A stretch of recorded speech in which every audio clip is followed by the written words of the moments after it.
تئوری انتخاب، مفاهیم بنیادین تئوری انتخاب. مفهوم چهارم، رفتار کلی. همینطور که توی شکل دیدین، در تئوری انتخاب هر رفتاری که از ما سر میزنه یک انتخابه، یک رفتاری است انتخاب شده برای ارضاء یک یا چند نیاز از نیازهای اساسی ما. در تئوری انتخاب رفتار تعریفش یک کمی متفاوت میشه از تعریفی که در بخش‌های دیگه روانشناسی داریم.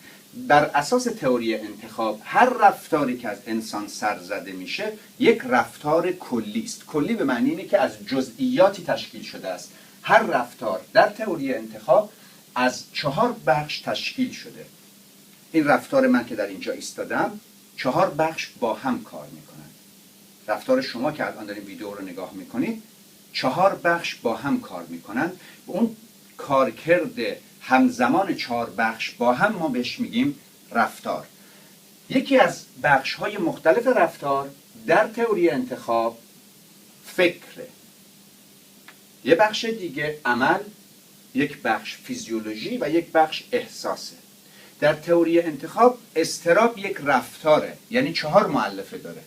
مراجع درسته وقتی که مراجعه میکنه به پزشک، روانپزشک یا روانشناس از اضطراب شکایت میکنه، ولی او در واقع داره از مؤلفه احساسی رفتارش شکایت میکنه. یک فرد مضطرب یک فکر اضطراب برانگیز هم داره، یه سری کنش‌های اضطرابی هم از خودش نشون میده و فیزیولوژی بدنش هم همزمان با او داره کنش‌ها یا کارکردهای اضطراب برانگیز رو نشون میده از خودش. بنابراین هر نوع رفتاری که از من سر میزنه، چه رفتار پاتولوژیک چه رفتار غیر پاتولوژیک، یک رفتاری است تشکیل شده از 4 مؤلفه. در تئوری انتخاب میگیم هر رفتار که از من سر میزنه یک رفتار کلی است که از 4 جزء تشکیل شده. همونطور که در این عکس نشونتون دادم، بهترین متافور یا تمثیل برای نشون دادن رفتار کلی اینه که تمثیل ماشین رو استفاده بکنیم. مثل یک ماشین که 4 چرخ داره،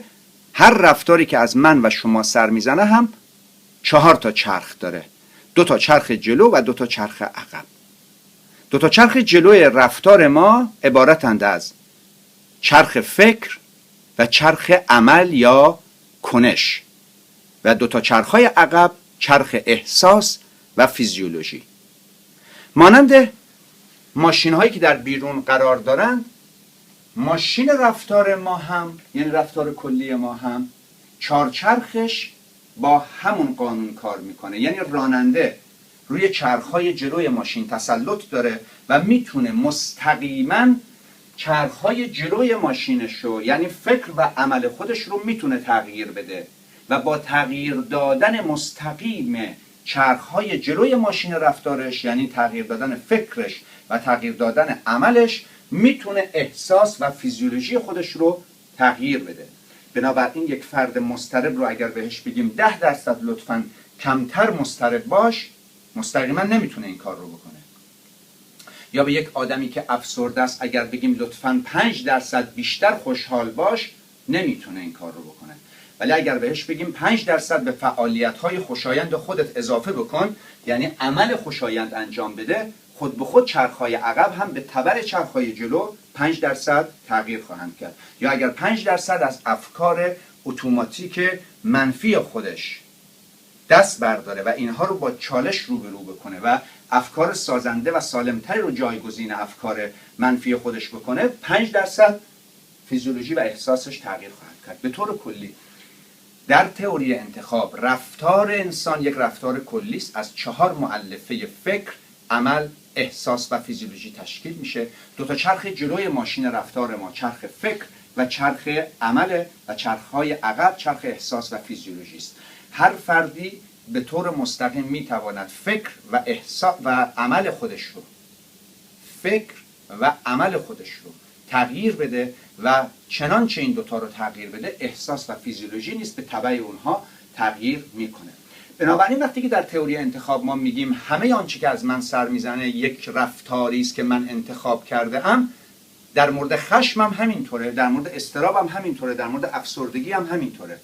وقتی که من خشمگین هستم، خشم فقط احساس نیست، خشم 4 تا مؤلفه داره. اول اینکه من فکر میکنم که این غیر منصفانه است، این آدم داره با من $2 $5 حساب میکنه، یا این آدم داره به من زور میگه، یا حد منو داره میخوره. اول یه فکری به ذهنم میاد، آنگاه یه احساسی به من دست میده و بعد تنفس من تند میشه یا عضلاتم سفت میشه و آنگاه یه عملی انجام میدهم که چیزی را پرتاب میکنم. اینجوری نیست که خشم یا پرخاشگری فقط یک احساس فیزیولوژیک باشه که من هیچ کنترلی روش ندارم. برای همین به یک پرخاشگر در تئوری انتخاب میگیم شما خشمت رو انتخاب میکنی. منظورمون این نیست که احساس یعنی چرخهای عقبش رو انتخاب میکنه.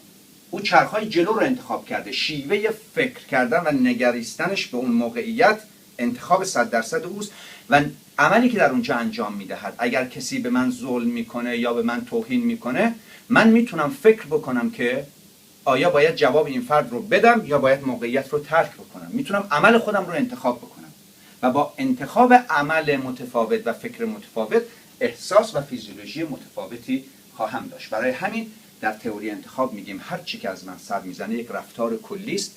این رفتار کلی من به طور مستقیم بر 2 تا از عناصر یا بخش‌هاش که فکر و عمل هست مستقیما کنترل دارم و با کنترل 2 تا مؤلفه جلوی ماشین، یعنی فرمون ماشین رو اگر در دست بگیرم و چرخ ماشین رو بتوانم چرخ‌های جلو رو به سمت راست یا چپ بچرخونمش، چرخ‌های عقب چاره‌ای ندارند به جز اینکه به دنبال چرخ‌های جلو بدوند. بنابراین همواره وقتی ما میگیم اضطرابت رو خودت انتخاب میکنی، افسردگی رو تو انتخاب میکنی، خشم رو تو انتخاب میکنی، ناامیدی رو تو انتخاب میکنی، منظورمون احساس ناامیدی یا فیزیولوژی ناامیدی نیست، منظورمون فکر ناامیدی است و عمل ناامیدی است که شما انجام میدهید. بنابراین تمام رفتارهای ما در تئوری انتخاب یک رفتار کلی است و من به عنوان فاعل این رفتار همواره اگر انتخاب بکنم میتوانم با تغییر فکر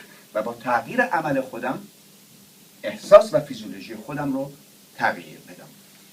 و این در واقع اون نشانه های بنیادین روانشناسی آزادی شخصی است که گلاسر و تئوری انتخاب از آن صحبت می کنند. اگرچه من نمیتوانم مستقیم احساس خودم رو از آن تغییر بدهم، ولی اگر یه عمل متفاوتی انجام بدهم و به دوستم زنگ بزنم و بگم امروز حوصله من سر رفته است و من کسی رو ندارم و میتونیم با هم وقت بگذرونیم، آنگاه میتوانم فیزیولوژی و احساسم رو تغییر بدم.